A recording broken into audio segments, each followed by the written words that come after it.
ভাই ভাই ভাই কারণ আমরা যেতেছি। আয় আয় আয় আয়। 6 ছয় 5 4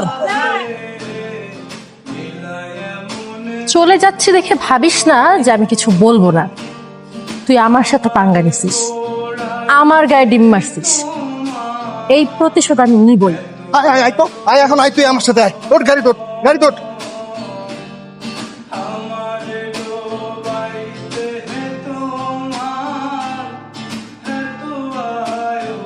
কি বলছিস তোরা?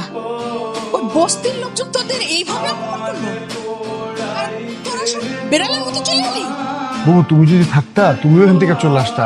ওরা যেভাবে চিল্লাইতেছিল মনে হচ্ছিল আমাদের একদম বাঘের মতো ছিঁড়ে খাবে।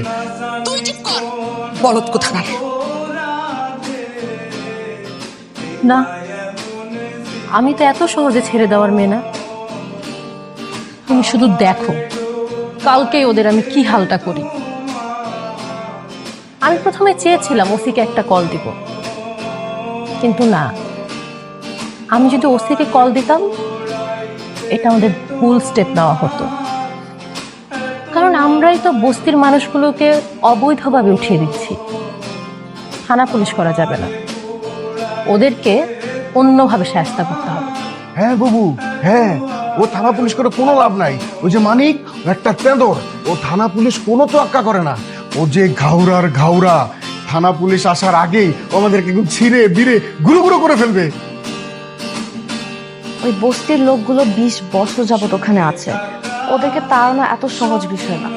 ওদেরকে তাড়াতে হলে আইনের চেয়ে পাওয়ার লাগবে বেশি। আর সোজা আঙ্গুলে ঘি না উঠলে আঙ্গুল তো বাঁকাতে হয়। আর যদি বেশি অবাধ্য হয়, একদম আঙ্গুল গোড়া থেকে কেটে দেওয়া বুদ্ধিমানের কাজ। আপু, আমাদের কিন্তু প্ল্যান বি লাগবে।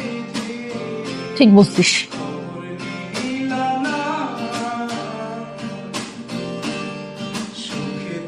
তারপরে ওরা টাকা দিছে, কিছু তো দেয় না ভাইজান।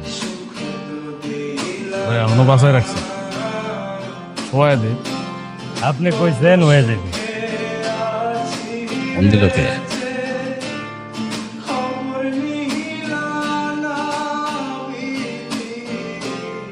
জি ম্যাডাম বলেন। শুনেন, কালকে আপনাদের একটি কাজ আছে।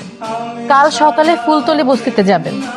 ওখানে 2টা ছেলে আছে, ওদেরকে মেরে ওদের হাড়গুড় একদম ভেঙে দিতে হবে।